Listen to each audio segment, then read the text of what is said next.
Saving photos on your Android tablet is easy, and generally speaking, it more or less all comes down to the same gesture. Let's say someone texted me photos and I want to save and keep them.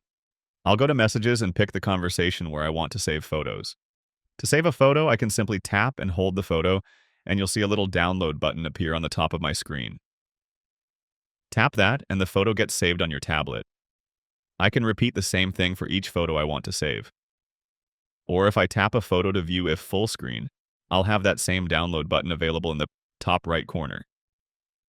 And when I go to my photo gallery, I'll see all the photos downloaded here. You can edit them, you can share them, or do whatever. They're all copied locally on your tablet's hard drive. Or let's say someone emailed you photos. This kind of depends on the email app you're using, but I'll show this in Gmail since that's what most people are using. I'll find an email with a photo attachment, and under the little preview window, you'll see a little download icon in the preview here. That's what you'd use to download it to your phone. The other two are icons for Google Drive and Google Photos. You could save it to those apps as well.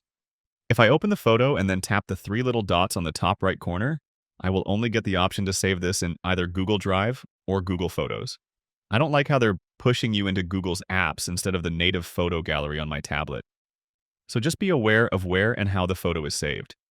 Let's do one more scenario. Say I'm browsing the internet and come across a photo I want to save.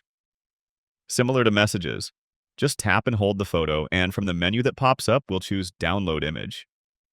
It goes straight to my gallery, and I can use the little pop-up shortcut to jump there.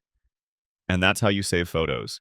It's commonly done by pressing and holding, but the exact steps always depend on the app you're using to download photos.